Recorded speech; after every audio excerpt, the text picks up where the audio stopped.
With 3 generations of experience dating back to 1960, the Masamuto family has designed, built, and managed tens of thousands of projects, earning a reputation as a top-rated contractor and placing in the top 5% of all licensed contractors in California. This show pulls back the curtain on construction, leadership, and life, so you can avoid costly mistakes, eliminate chaos, and build with confidence at home and in business. This is where craftsmanship meets mindset. And here are your hosts, Gino and Mario Masamuto. Welcome to the Masamuto Method. I'm your host, Gino. And I'm Mario. And today we got special guests, our father and Captain General. He holds a lot of titles. Yeah, I don't want any of them. Masamuto. Too many headaches. James. So, Dad, tell us a little bit about yourself. Tell us where you're born, your background.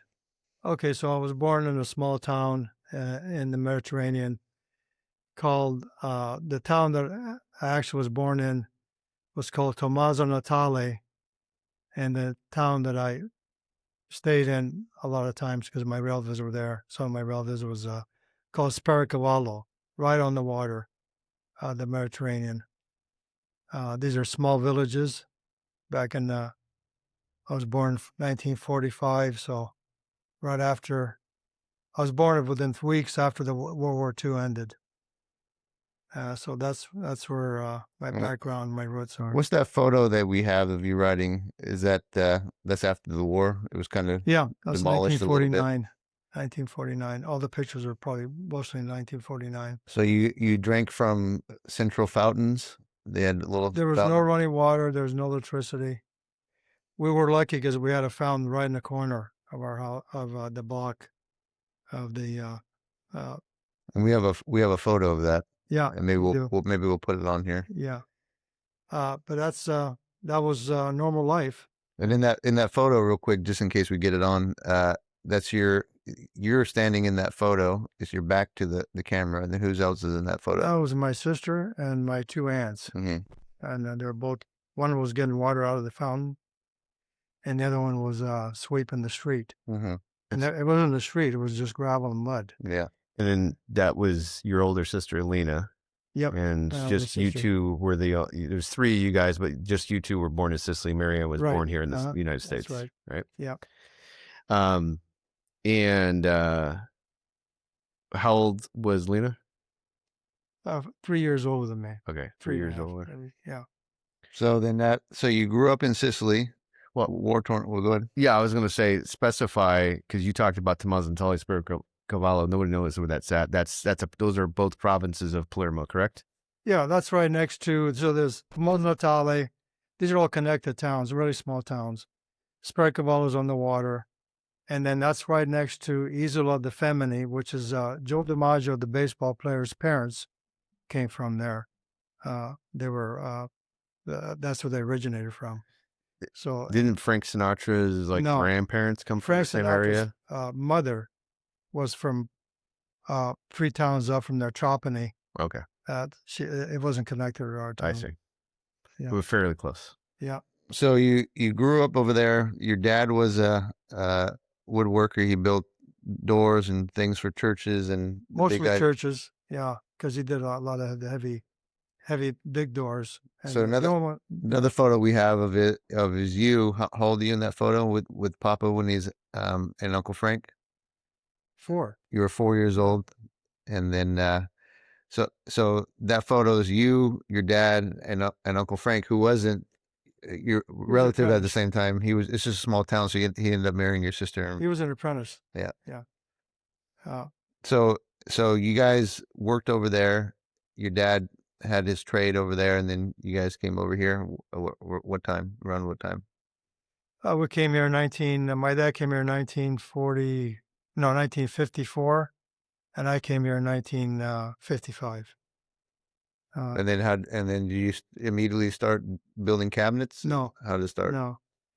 My dad actually worked, first job he ever got was working in Martinez Cannery, because he got in, because my mother was related to Sal Graziano, and Sal Graziano was ran the cannery. He was the big boss there at Martinez Cannery. So my mother got a job there, and my dad got a job there First job they ever got. And they didn't speak English. Oh, nobody spoke English in that cannery that I can remember. They're all Europeans. And, it was, but anyway, I think it was during because the cannery canned peaches and tomatoes. So during peach season, they would can peaches, and then during the tomato season, they canned tomatoes. Originally, the Martinez Cannery, which is the waterfront now that we have the gymnasium down there, and that's where it's at. The mural of John Muir and Joe DiMaggio, and when that building, that's part of the cannery buildings afterwards when they remodeled. But originally that cannery was to can sardines back in the early 1900, and then it changed to fruit. They got away from the sardines. So then, how long till after you guys came to America did you start doing any kind of? So we lived on Buckley Street, which is a block away from the cannery. Buckley Street is the street that the Martinez swimming pool was on, and Rankin Park is Buckley Street. So we lived there, one of my dad's aunt's rental houses on 230 Buckley Street, and we lived upstairs, and we lived right next door to Joe DiMaggio's uncle, Salvatore DiMaggio. And that street was primarily all Italians, mostly from Sicily, and they're all fishermen that lived on that street. The Belleci's lived there, Russo's, Cattonis, all the, and Salvatore DiMaggio. They're all fishermen, all of them. And it ran from there to Talbot Street and Richardson, the same thing. And Joe DiMaggio lived on Foster Street. He didn't live there when I lived there, but he had moved. They all moved to San Francisco when Joe DiMaggio was young, and the whole family. That's where I grew up and was able to speak Sicilian, because that's all I could speak, is that I couldn't speak English. So tell us how you guys started working. You started working for. Okay, so I didn't start working. I was going to school. I was started going to Martinez Elementary, and but my dad worked about 8 months at the cannery, and his job was to make up pallets. The only thing that was wood was making new pallets. Mm-hmm. They had literally hundreds of them, pallets. So that's what he did.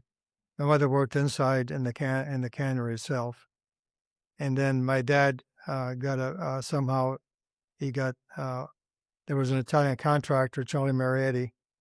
They started his business in 1936. And he hired all Europeans, and my dad started working with him. I had no idea how he got his name, but anyway, that. Well, one thing I forgot to mention. So as you can see, we're sitting here, and we got a bunch of tools here. So we're gonna have my father talk about. But first, I wanted to talk about was this, because this goes back to one of the photos that we were just talking about. It was you at 4 years old. Yep. You're standing with your dad. 1940, what? 1949. 1949, and this saw is in the photograph. Yep. That's the only saw you could bring back because you could fit it inside the suitcase. So he had bigger saws, but he couldn't. So, but this is a handmade. He made it. So you took what? What kind of wood is this? I have no idea what the wood. That's So probably oak. Took some kind of wood, milled it down. Yeah, he made that. Got the iron for it.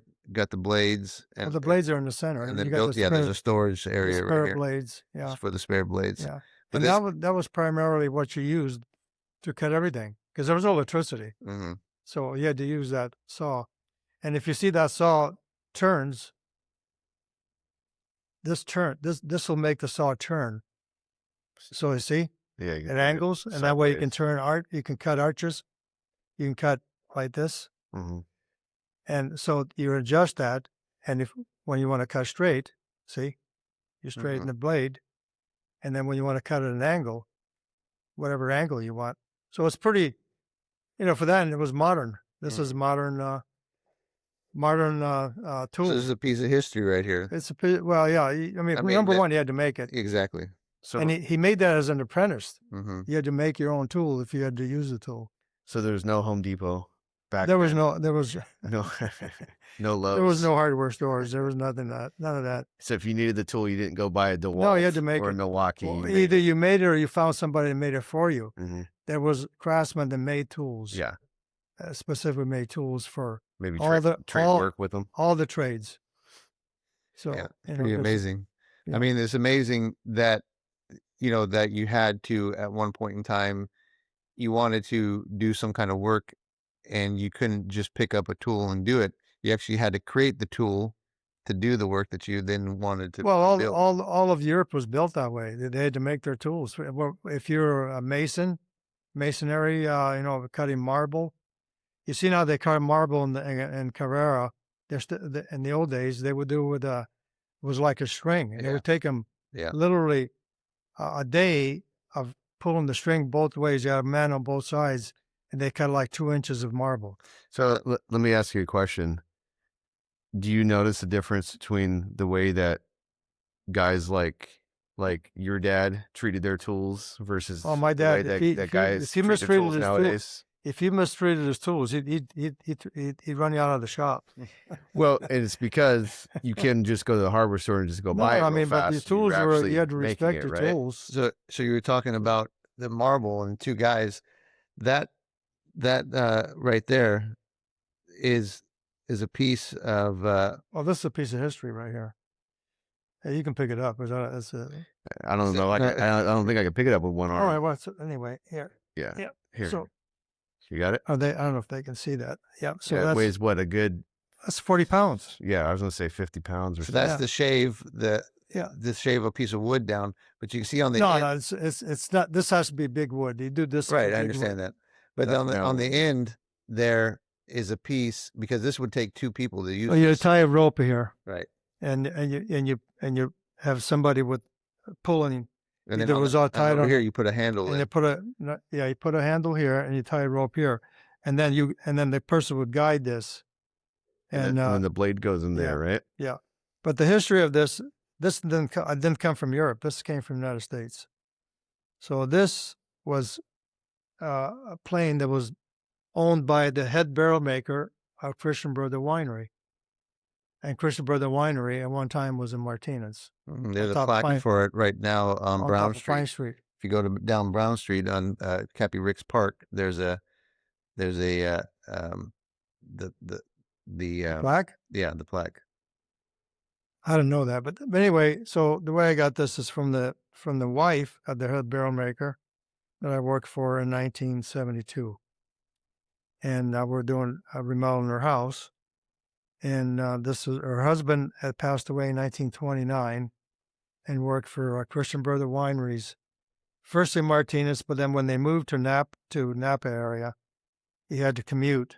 Once he would commute, only go drive. He had a car that he'd drive over there and stay the whole week, and then come back on a Sunday. And I got that from the family. What street was that on? The job you did? Haven Street. Yeah. So anyhow, so this is a piece of history right here. But that just because you were talking about the marble, about what it takes, two people. You think about, the one thing I remember growing up with all the guys used to come around the cabinet shop as a kid was their forearms. Yeah, they had big arms. They had to have like big Popeyes, arms. and Yeah. and it's because you had to use tools like this. Mm-hmm. Yeah. Well, you can Every imagine day. what I mean. The people their name was Medina, and he was from Spain. And according to the wife and the daughter, they had one daughter, Bridget. He was only like 5 feet, 2.5.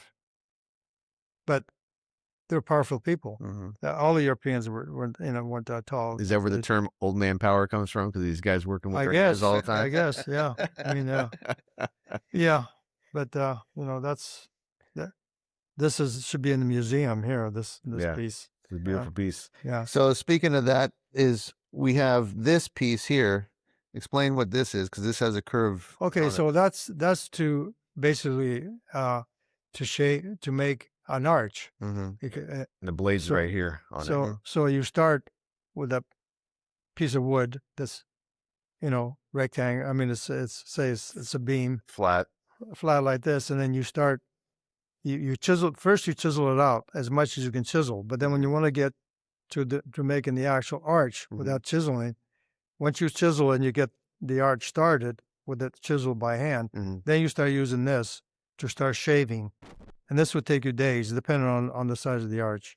Yeah, what amazes me when I look at things like this is when you feel it, you can feel where it's been worn down. I mean, because somebody's had to, how many tens of thousands of hours they use this thing. Huge. I guess that's why these all had to get made out of hardwood, why they're so heavy. Oh, Like yeah. this guy right here. It's Well, hard, yeah, it's hard to explain how heavy this guy is. This is like rock. Yeah, This it really is. This is oak. Yeah. This is white oak. Yeah, because if you made it out of a softer wood, it would break No, down. it would. Yeah. And so not only you having to build something for a specific task to get it done, but then you're having to maintain it. I mean, with these blades, you got to keep them sharp. Okay, so even when we ran the cabinet shop back in the 60s, we had one guy, Joe Cornelio. He couldn't speak a word of English. He lived in Pittsburgh, and my dad knew the Cornelios from back in the island. That's where they came from. And Joe, his job was to sharpen all the chisels, those, because even in the newer planes, you had to have that. Yeah. Well, right? the one thing I would say is if you look at this is not a regular plain chisel. It actually has a bow to it as well. If you look at that, it has a bow in it, so you can see the curvature. That this is not. We're not just talking about an arch that's just has one plane of the blade itself. But the blade. So imagine how hard it is to sharpen that. Well, they'll do it by hand. To keep it They do it by hand, and Joe's job was to sharpen all of our hand saws, and the planes, and sometimes even when we were kids, Papa used to. I still have. He used to take the blades out of his planes, and he had. You still have all those blocks he used. The Stanley planes. These are wooden planes, but the ones we had in the shop were the Stanley steel planes. Yeah, they still had the. They still have a blade in them. Yeah, they still have a blade you had to sharpen. Yeah. So okay, so we have one plane that was used for big work. Multiple people had to use it to do it. We have one here that created the archways, and these would be for what? For doorways and windows and whatever. I mean, churches have arches, buildings have arches, so all those doors, wherever they had to use them. And this is that's the regular block pretty plane. Standard hand block plane, right? Yeah. But what's nice about this one is that somebody went through the time and just because if you feel the way your hand. If you look at that, he made it for his hand, and the way that curve is, you can see how it curves. And if you take your hand like this and put it in there, it's a perfect fit. Yeah. It's made for hours and hours of use. But so you had the right hand and the left hand breaking these antiques. But I mean, look at this. If you look at the points on this thing, look how smooth. I mean, it comes to such a small point. What's so crazy is how that's never broken. Well, and also that I mean, just in the fact that to make it like that, and then that it's never broken. Yeah. Sometimes they make an extra one just in case.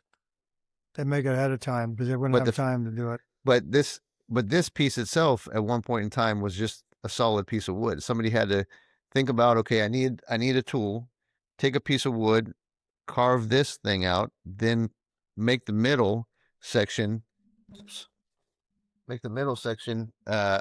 So they can. Saw knock over your. So they make the middle section. Saw. You take that, thanks. Take the middle section, whittle this out, but it had to be done in a way that these pieces would fit inside here. Because if you look at it, it's pretty intricate. I mean, and then look at the bottom. There's just the small opening, but here. All the pieces are made and channeled out. So these things, because this has a bolt on the bottom here, has a bolt. So there's an actual section here where that bolt can slide in, and so the metal piece can sit flush against it, and then this. I mean, imagine the hours that went in just to build this thing. Pull that blade Well, the up. piece of wood is to adjust the depth of the blade. Yeah, so going you down. want to get So- real fine versus Well, if real you deep. start shaving, you got to shave real Right. short shavings first, because you'll never be able to. Right, And then you adjust your depth. A little your bit. depth of it. Yeah. But the amount of hours that went in to create a tool just so you could have the ability to then start working. That's the amazing thing. Well, that's why they respected our tools. Yeah. I mean, if you broke a tool, it would take literally days to get another one. Yeah. To make it could take weeks. This is one of my favorites. Yeah. here. Well, so this explain is guy. this yeah. Well, this is very. I mean, this is a multi-tool. So this would be some of the probably really modern for that era to have this tool, because this tool And what era are we talking about? We talking about the 1700. 40s? Oh, so that old. This was starting anytime, but this would go back to the 1700s, 1800s. It depends what country you're. Some countries are more advanced than others, and those countries didn't connect. Now, Sicily, because it's an island, we were back about 45 to 50 years behind advancement, say from the United States or Rome, because we're an island, and we didn't get the modern, no phones, no radios, until the 50s. Then they started coming in. So, but this, it would take. I mean, somebody had to invent this. If you look at this, and it adjusts to the depth, and this is to make multi-layered moldings. In other words, moldings that were shaped Kind of for like what- that. for what, kind of like this, Right. right here. That's a molding itself. Right here. This is a molding itself, right here. So you plane it, Yeah. edge it over, Yeah. plane it again. Yeah. So this is one piece. So one piece, right here, So and crown molding, Yeah. door casing, Yeah. stuff like that. Right. All hand made stuff yeah. like that. But also, this is used as you could use it as a guide to whatever you're going to do, and you can angle this. There's so many things that amazes me about that piece when you look at it. One is that the actually has a piece of molding on it to show you what you would actually be working on. Two is, how the hell did they make wooden threads like that? No, well, the benches I have have all wooden vices. Right. It's all wooden. The big I vices mean, are all but wood. to imagine that you have to, the technicality that goes into keeping, to make that. They were all square, so your threads have to be a disaster, because otherwise it's going to be all Well, square. this is why my dad will spend hours downstairs in the basement, trying to sharpen tools, adjust tools. It was constant job to adjust, because even then we were working the tools that were primitive, because a lot of the tools that my dad had in the shop were given to him. We couldn't afford to buy tools. Can I see that? So one of the things that I also think about when I see something like this is, if you ever gone into older homes that have this kind of woodwork trim done around the door casings or the cabinets or anything. If it was if it was a house was built in the Older, yeah. 1800s. Yeah. In the early 1900s. Yeah. Is that nowadays people with trades have different fields, and they kind of jump around a little bit. Back then, people were dedicated, so you'd have a person that just did this fine kind of this fine kind of woodwork. And you notice that when you go into these places, because nowadays you'll go get a piece of MDF molding or pine molding that's already MDF is garbage. that's already made. That's garbage. You're nailing on with a nail gun. I won't have it. I wouldn't put it in my house. Well, What is it? It's just sawdust I was they glue actually- together. I was actually just Sawdust and they use glue. on the Put it side note, together. I was just thinking about this the It's other day. not 'cause wood. I was driving by. There's an ADU that's being built in our neighborhood. Yeah. Most of these houses that are being built nowadays put on this OSB siding. That's another garbage. And I hate the smell of that stuff. You can smell the glue. You can smell the chemicals. Mhm. All right. So my theory is, you're going to put this in your house. Eventually, that smell transfers through the wall into your. Well, you're not it's going to smell an it. inferior product. I mean, basically, Well, when it gets wet. you're talking about you're talking about pieces of wood chips that are glued together, Yeah, and they use formaldehydes and all these different things in them. yeah, it's not a piece of. So what happens when these things get wet? They Well, just I don't fall use apart. them. I've never Um, used MDF. But you know I mean, when you look at the older homes that well, by the way, we use plywood. That's what you're yeah, I saying, use plywood. Yeah. But nowadays, when you look at any kind of molding around a door, it's a piece of pine or MDF that's been nailed on with a nail gun. So first of all, you got to think about somebody has to secrete this trim by hand. Okay. Then they have to they have to nail it on by hand, and sometimes they even made their own nails. Well, yeah. I Yeah. mean, in the old days, you wouldn't throw a nail away. So in the old days, the nails were square in the old country, Right. and the people that made like horseshoes and stuff like that would make the nails, all different sizes. But if you had a nail, you would not throw it away. You straighten it out, then Yeah. save it. You wouldn't throw that. You can't Well, it's throw it like away. when we remodeled my place, we took out tons of square nails. I still have them. Yeah, and you had the boards that were an actual Super inch and a thick, half yeah. thick. It's supposed to be now they're the same board as And 3/4 then thick. and then some of these, they were- when you're talking about like oak or walnut, you're not going to nail through this right away. So No, you yeah. have the which we you have- should have brought. no, I which haven't. is the drills Yeah, like hand this. Well, nails. that's the drill. No, you actually had a smaller The version one of like that this, with a Yeah. with a more like Look- more like look an old whisking. If you ever seen like yeah, in the yeah, and kitchen. it has and that would do it. That was your So you had to make the wood. You had to,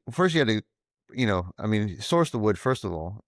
Get it, mill it down, make it fine, put a finish on it, screw drill the hole, nail it on, and then. But the thing that always made me was in awe about it was that nowadays when you put trim up, you have a caulking gun or something. You caulk and you typically paint it, but when they were doing this, their joints were so tight. I mean, Salt stain grading. yeah, it's so tight that you. Well, that was part of the craft. So you were rated how tight you could make it, because you could just get putty. Exactly right. Yeah, you had to, maybe you could make some kind of putty with some sap to hold it together.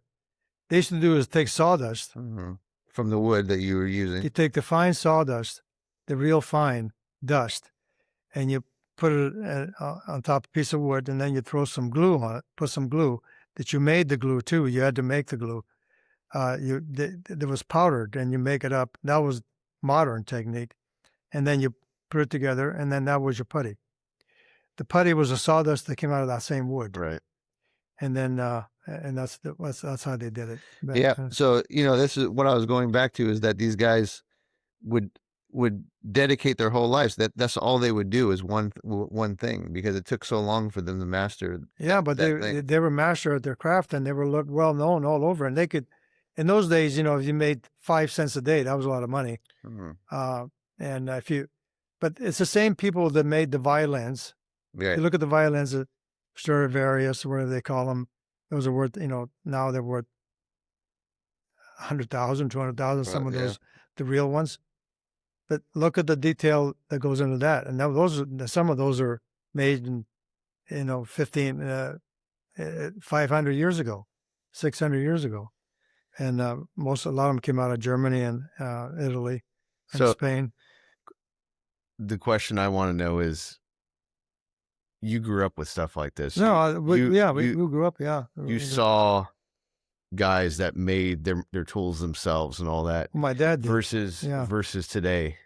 It's almost like you're in a different planet. Nobody would know anything about it. Nobody knows anything about how to even start to make a tool. I mean, if you didn't run to a hardware store or Lowe's or Home Depot, yeah, I mean, that's why a craft. Somebody that was a carpenter from the old days wouldn't fit in with a carpenter today. He wouldn't work around them. There's no way. He couldn't work around people like that, because these guys were so precise in what they did, and they took their time, and everything was done right. Nowadays, everything is about speed, and get things done. First thing is these guys, a lot of contractors do this. They give a time limit on how long it's going to take to do build a wall. They say, hey, 2 days, and it's got to be done in 2 days. In the old days, that same wall could take a week. to build. Well, the problem is that you've had the degradation of materials, just like we're talking about OSB and MDF. Nowadays, people that are building houses, like my point, when I drove by that ADU that is being built in the neighborhood, the first thing I see is that there's a big pile of garbage right out front. I mean, right on the sidewalk where people walk. Yeah, well, You- that's that's You have OSB siding on the wall, and this is the thing is what most people when they hire contractors to build houses, they don't understand what's going into it. They just think a house is a house. They don't understand. There was they just built all those houses on Morello where that golf course used to be. Mm-hmm. And I had a customer who moved from a house on Mid Hill and went and then bought a house over there. And she said that she couldn't even open up her cabinets because the smell of formaldehyde was so bad. Yeah. Yeah, Uh, well, she was smart enough to smell. A lot of people don't smell it. And they get used to that smell, so they don't know what it is. And he So- thought of the off gassing of the carpets, the off gassing of the well, woods they use. That's part of the problem with people having problems with their, asthma, whatever it is. It can cause all kinds of stuff. But anyway, people are getting smart about that now. So you've had degradation of the materials, but then also the craftsmanship. I always kind of jokingly say nowadays, somebody puts a toolbox on the back of the truck, all of a sudden they're a carpenter. Where back in your day, you would have to go through years of apprenticeship just to be, Yeah, something like that. That's a good point. So let's talk about Frank, who's in that old picture with you, Uncle Frank. He was Papa's apprentice. Mm. What did an apprenticeship look like back then? How did one get into the trades? Did you have Well, to get? the trades, number one, you start working in a shop. In those days, they didn't even go to school. Most families had 7, 8, 10 kids. So they couldn't afford to send a kid to school maybe when he was 3, 4, 5 years old. As soon as he was 6, 7 years old, he had to help. So what they would do is the shops, whatever kind of shop it was, a barber shop, shoemaker shop, cabinet shop, marble shop, whatever they had, they would hire the 7-year-old. He wouldn't know anything about the trade, right? But the parents, he would know the people that owned the shop or their relative, and they say, well, my son will work for you for free. Mm-hmm. And then what they would do is have him clean up, sweep up. You had to clean up. The shop had to be cleaned every day, constantly. Or you had to sand. They give him a piece of sandpaper, show him how to use it, and he would sand all day long. Some kind of menial task. Well, sanding is not sanding, they have to have it done in order to get a finished wood, especially they made furniture. So he would do sanding for literally months and months until he was good at sanding. Then they changed him to do something else. Yeah. Whatever it was, maybe drilling holes with an auger, show him how to do the small ones. Once he learned that and he could get it straight and no mistakes, and he was good at that, that's all the steps you went through from sanding, first cleaning the floor, clean your bench, to then sanding, and then from sanding to maybe chiseling or drilling, and then you worked your way up or pounding a nail without splitting the wood. And that was your steps to get to be a craftsman. And it would take years. So he started at 6 or 7 years old. By the time he was 12, he may have been good enough to work with a craftsman, with a real craftsman, to be able to do some of the stuff that he was doing, and he only let him do what he thought he could do. Otherwise, he would just boot him out. So it was very hard to get in the trades. Otherwise, he'd be sweeping the floor for 5 years. Mm-hmm. So comparatively to nowadays, when people jump around careers, typically when somebody started as a carpenter and they work their way up by the time when they're 18, okay, so I'll give you a really craftsman. good definition of what I just said to you about a craftsman. My dad started like when he was 7. By the time he was 14, he was already starting to be a craftsman because some people pick it up faster than others. And he was strong. He was a strong guy. So you had to have strength and mentality wise, you had to have both. So you had to have the strength to use the tool. Just because you can know how to use it, you have to have the strength to do it. So the other part of this is one time I asked at the contractor sales in Home Depot, I said to him, one of the guys that was there, he's not there now. I asked him, I said, hey, you got all these guys come in here, and there's a line out here in the morning of all these people with different companies coming in picking up materials. That material to go to this job, they're going to go, they have a list of where they're going to go. These guys may have, a nice uniform on or whatever, but they're going to a job. They're picking up the material at Home Depot to go to a job, right? So whatever the job was, if it was hanging doors, hanging windows, putting siding on, putting locks, whatever that job was. I said to him, I asked him a simple question. I said, you've seen so many, and he was there for a long time.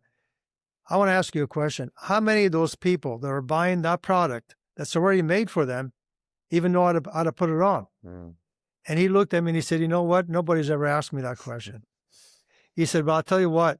He said, what I've seen sitting in this desk here for literally 5 to 8 years, watching these guys argue. And then he said, what they do is they get a product, they bring it here, they're going to pay for it. And there's 2 or 3 of them, and they're looking it up on YouTube and how it's going to be installed. So they had no idea how this product that they're buying to go to somebody's house to put in, whether it's a sink, a faucet, whatever it is. So all these products that they sell, they had no idea how to install it. But the person that they're working for doesn't really care. He's going to send them out there, and he's going to say, you find out how to install it. And the guy's going to say, yeah, no problem. I'll figure it out. And do it fast. I'll figure it out. He's standing there looking at his phone and YouTube and showing him how to do it. But the other end of this is that the homeowner that this guy is going to has no idea that this guy has no experience. So let me ask you a question based on that. So when you talk about that kind of thing, this is why, in the era that we live in, most people, when they think of a contractor, they think of, maybe he's shiesty, maybe he's a criminal, maybe he doesn't know what. Well, yeah, you have to watch all that. Cuts corners, but yeah, that wasn't a thing when you were growing up? No.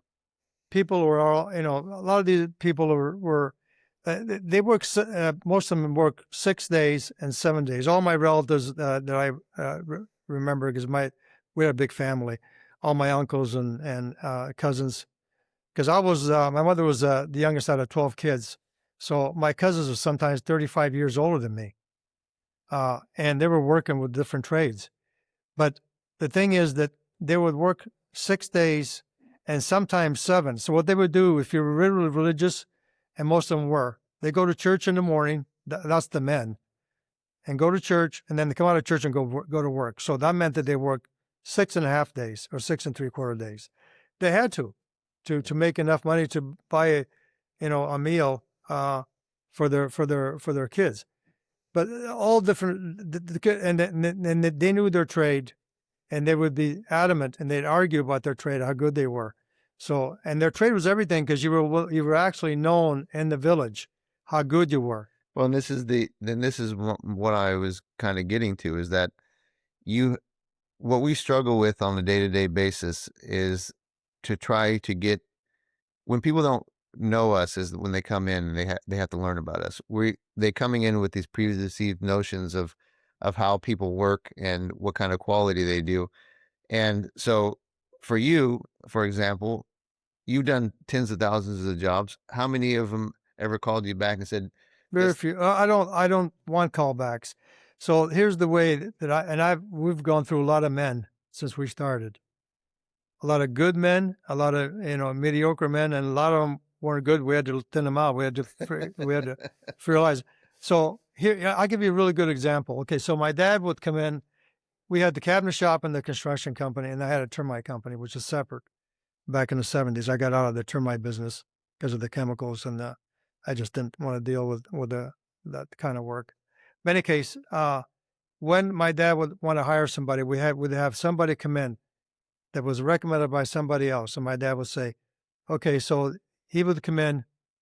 Mostly they could speak English. They come in and they would talk to my dad. Yeah, I want to help to do cabinets. I want to become a cabinet maker.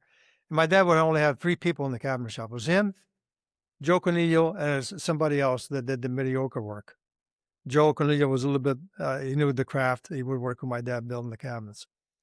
So my dad would say, I want you to be here, a certain hour and watch me work. You can sit down, you can smoke a cigarette. They all smoked in those days. Smoke a cigarette and watch me work. So the idea was to watch my dad work so that he could see what my dad was doing. And if that was anything that he would know, and so that he could see. I mean, we had no record of it. There was not a television you could look at and watch his work. So he would come in. I remember doing this. The guy would sit down or stand up or smoking a cigarette, watch my dad work. And my dad could smoke a cigarette, talk to you. He'd be on the table saw. We had multiple big shapers, he turned some of the machines out. It sounded like a jet was going. I had 5 belts running the big joiner. And so all this noise is going on. He may be talking to you, but at the same time, he's looking at the blade so that it doesn't hurt it. Cut it. He never cut his finger or hurt himself on these tools because he always respected tools. The guy would be there for maybe a day or 2 days. And you know what would happen? The 3rd day, the guy wouldn't show up. And you know why? Because he realized that I can't do what this guy's doing. There's no way. Mm. And he was too embarrassed to tell my dad, hey, I can't do it. It's not, I can't do any of it. Mm-hmm. So he would think that it was easy to watch somebody. He's going to learn by watching him. And he knew something about cabinets, probably from another cabinet shop. Maybe I'd put it together, nail something. Yeah. But he had to know how to do most of it. My dad didn't want somebody just to nail a few things. He wanted a craftsman. So the guy's version of a craftsman was from him thinking from the other shop that he was working in, where he was just probably putting together one item because they had multiple people doing. If the bigger shops have you doing one item, you put this door together and that's all you do all day long. Put it together. If it's an inset door, you put the frame and then you put the piece in, and that's all you do all day long. Well, when you got to come into a shop and do the whole thing, now you're all thumbs. Yeah, you don't know. And he would never find a cabinet. Well, and not only it was almost impossible to find a cabinet. Not only the skill, but then also the strength and the energy that you have to do it was an enormous amount of strength. I remember growing, obviously we grew up around that, and then to see, it was such a normal thing to go down in the basement and there would be just a pile of sawdust at the end of that table. There was piles of sawdust. Look, here's the way that it worked.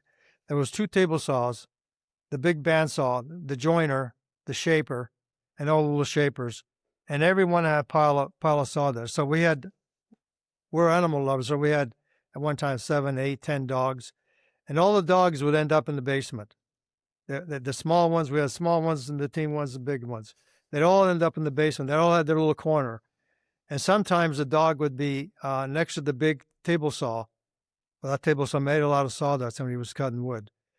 And the dog would lay under the bench, between the bench and the table saw, just underneath where the sawdust would come out. And the dog would fall asleep there, and pretty soon all you see is a dog head, because the dog would be all covered with sawdust. or you'd be calling the dogs like, "Hey, where's working?" Yeah, and all of a sudden they wake up. They pop right out of the sawdust. Like, what the heck? He just came out of the pile of sawdust. That's exactly. They liked it because it was warm. It was warm, and they liked that noise. They just liked to be around. But that was, that's a bygone era. I mean, just the whole thing of. He basically lived inside that basement working. No, he did. And I remember Nana would come out. She'd have lunch ready or whatever. He would be and she would get so mad sometimes she'd throw the pots at him. Well, she wouldn't throw the pots at him, but she would threaten to throw the pot at him because she cooked the meal from scratch, and then he wouldn't come up for 2 hours, or the food could get cold. Yeah, and that's a sin for an Italian. She's doing her craft, he's doing his craft. For an Italian, that's a sin. You can't. I mean, that's not too. And because that was my dad.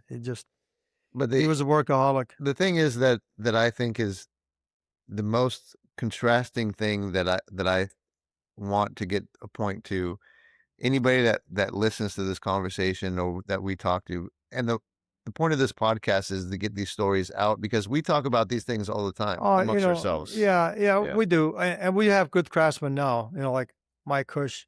You see that what he can do. He's Dutch. We got the two Dutch carpenters.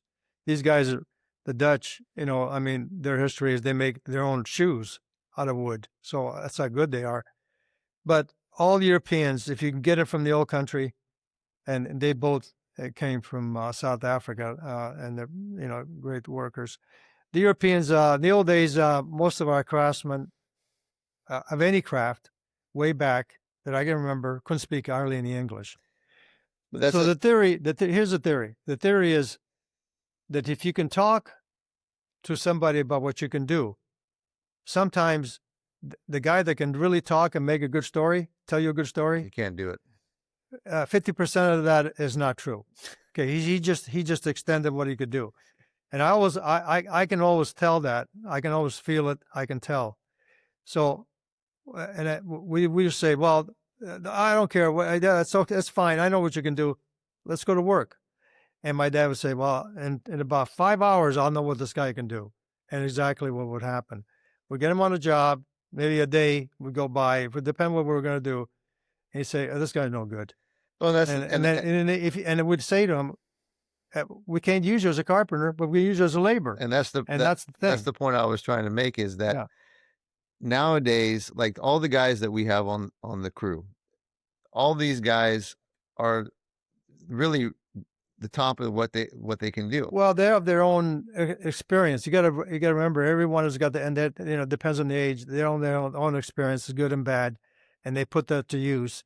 And you can see the experience. I can see all of these guys. I can see all of 14, 16 guys. But if you took those against like this, the point I'm trying to make is that nowadays, when somebody says a contractor or a carpenter, it's this one thing, right? It's just this thing. But really, when you get down to the heart of it, there's two different things. There's the carpenters, like the way that we run the company, that we take. I mean, the turnover rate that we have in the company is so low. I mean, some of these guys have been 20 years. We used to have guys.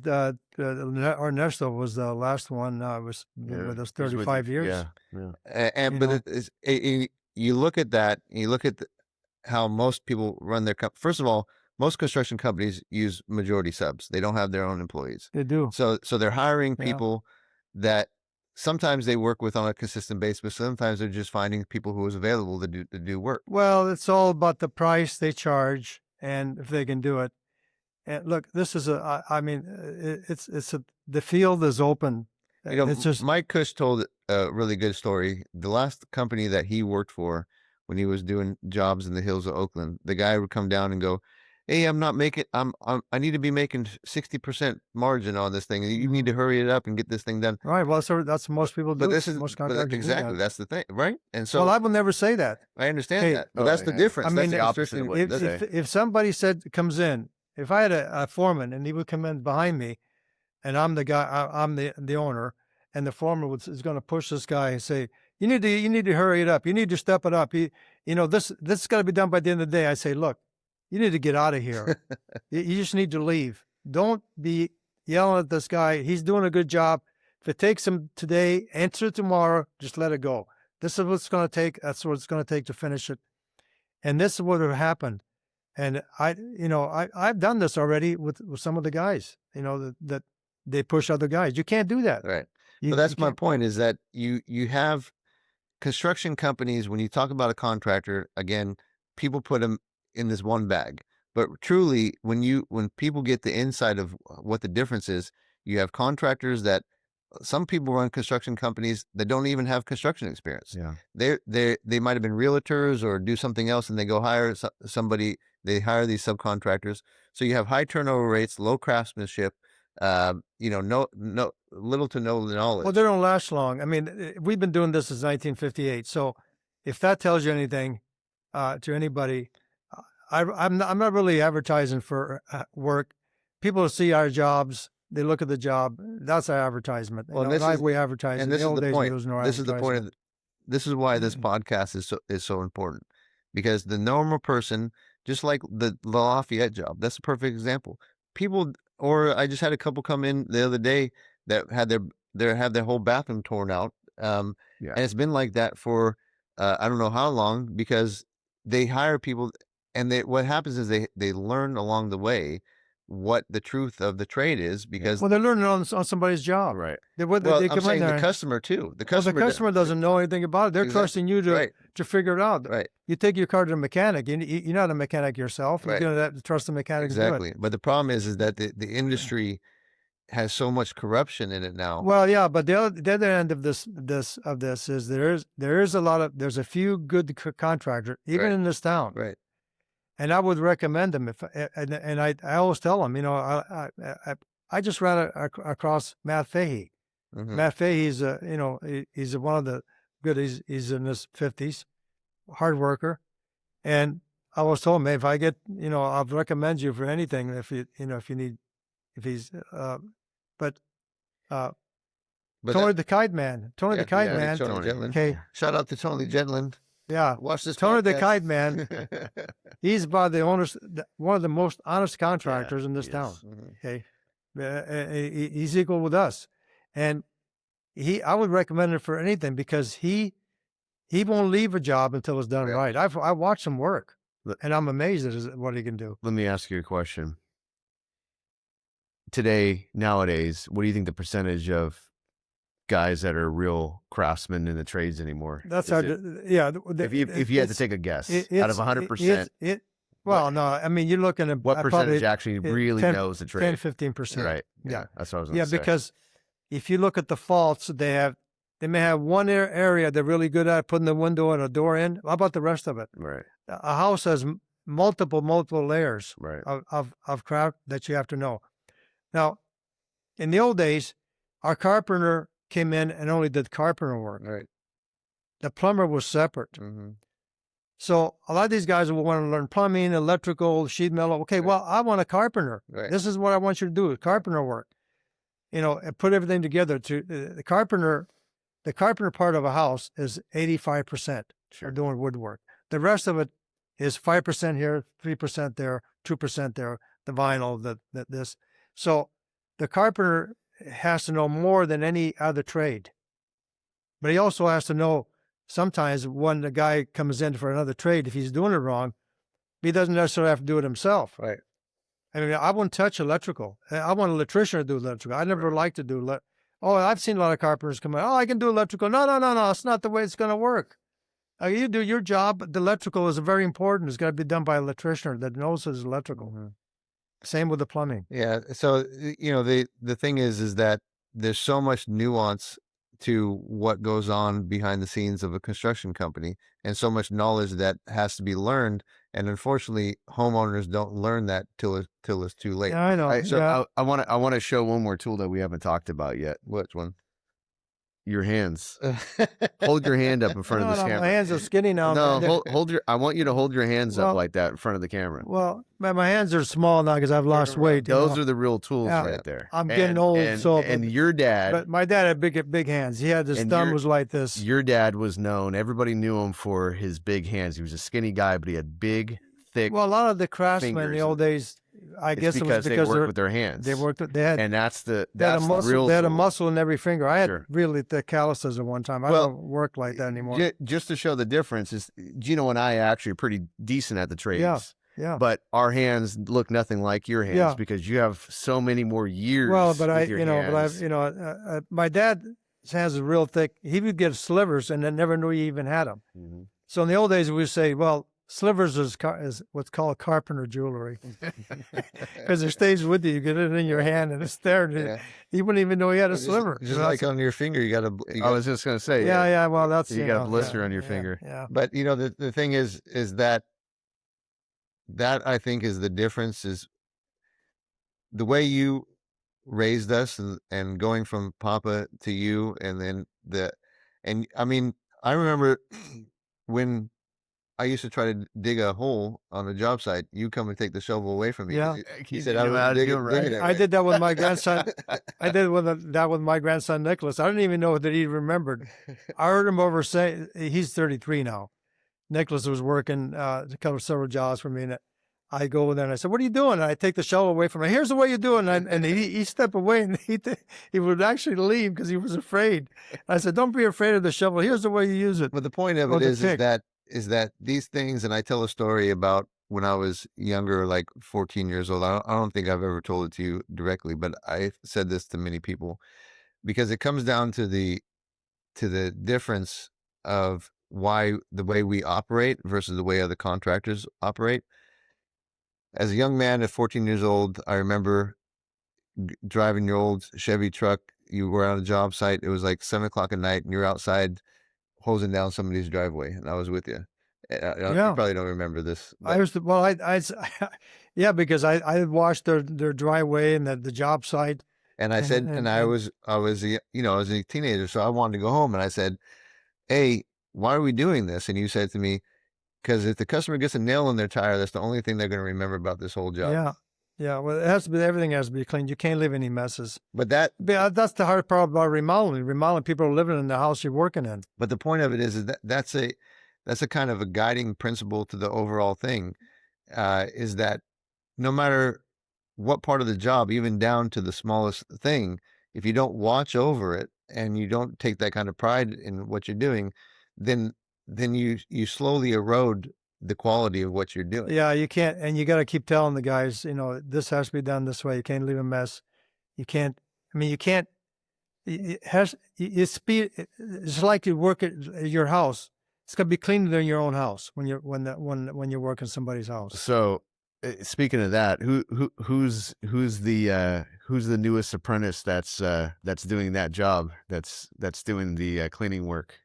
Who's going Or around? your son? Your other grandson, yeah. Oh, your son. Yeah, well, Yeah. your son is in the learning trade. I don't even smile on him That's the after. 4th generation. Yeah. That's You yeah. you Yeah. guys are so close. You guys argue like you're brothers. Well, I mean, he's gotten to the point where he knows exactly what I'm going to say to him. He can kind of sense it, because I'm not easy on him. I don't want to be easy on him. That's not my job. If I'm his coach, I'm like his coach. A coach is going to tell you whether you like it or not, what you're doing wrong. He's not at that point now, but when you do the trade, a coach is not there to please you, and neither is a teacher. I But mean, that's also I don't. But that's that's the way. I don't have time for that anyway.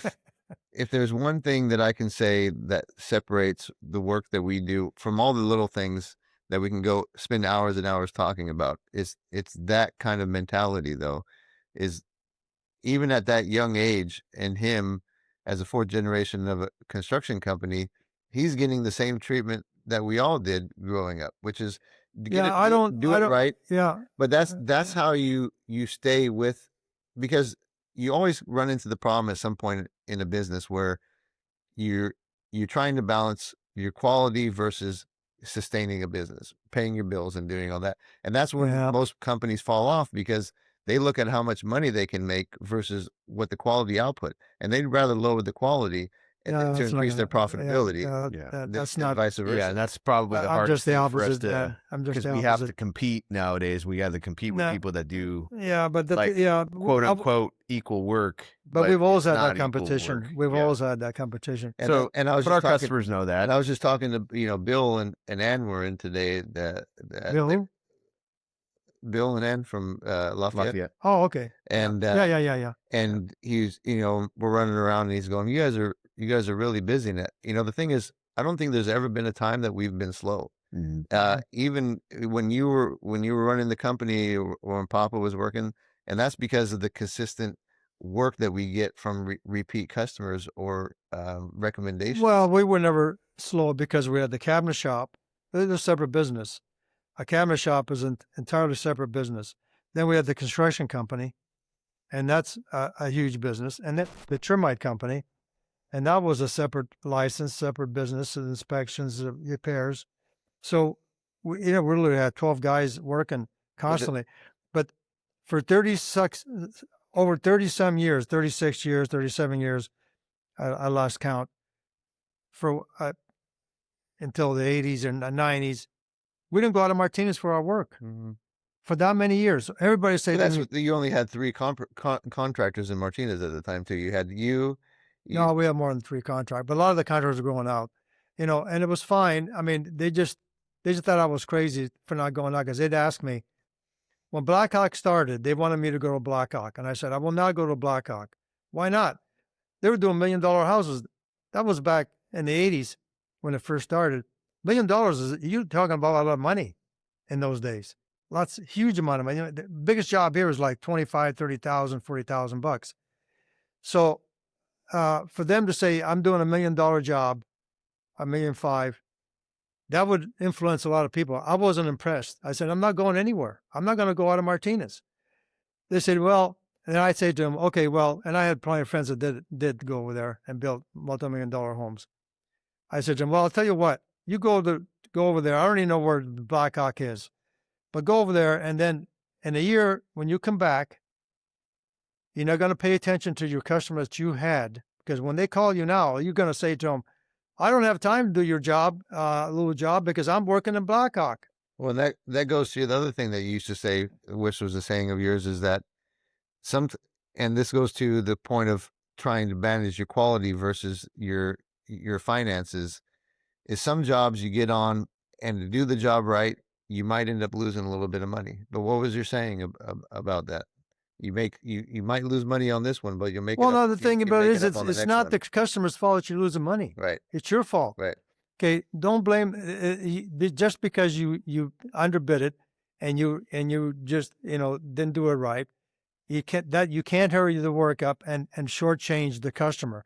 The customer, whatever you told them you're going to do more than that, and then they're going to be pleased. And I say to them, to some of the guys, you never say that you lost money to a customer.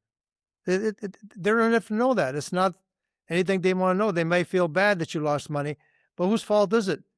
It's not their fault, right. You know, and it may not be our fault either, but that's the way it goes. You finish the job up, then you go out with a smile. That goes back to why we've always been consistently busy, is because most contractors, when they get to the point where they start losing money on a job, they're going to pull off that job. Well, no, they got to cut corners. Exactly. They'll do one or two things. So They'll cut corners, or they'll walk scream at their guys, and patch things up when nobody sees it. shortchange, Especially when you do work under a house. Say for instance, you're doing work inside an attic or under a house. The customer isn't going to see it. Yeah, that's my termite work, and we had to have it done. But there was a lot of cheating going on with the termites in those days, not me. And I got out of it, and I seen so much of that stuff going on. But that's the sustaining process of, you leave a job better than you started it, and you keep the customer happy, and then that gives you the next job after that. Well, it's because I like my work. I mean, if you get into this job thinking you're going to be a multimillionaire in 10, 15 years, you got the wrong trade. This is the wrong trade to get into. You better get into the stock market. That may make you bankrupt even sooner.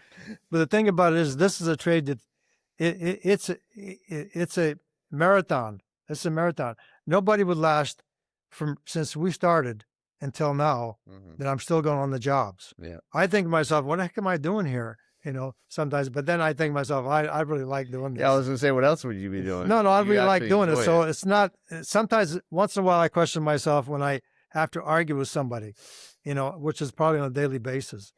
And, well, I think that's a good way to wrap it up. It is a marathon. You got to keep at it, but we're coming up on the hour mark. So we're going to wrap this conversation up. Yeah. So hopefully you've learned a lot in this conversation. We've brought some history. We brought a man that knows a lot of history. And the point of these podcasts is for you to get the insight and knowledge, whether you're a contractor, a homeowner, or just somebody interested in these type of things. These are the things that go on behind the scenes that we always talk about that the average consumer doesn't know. So if you learned anything, like and subscribe to this podcast, and we'll keep coming week after week with more stories from my father and other guests. I'm Gino Mazzamuto. I'm Mario Mazzamuto. Salvatore. Mazzamuto. All right, guys. Thanks, everybody. Take care. Thank you.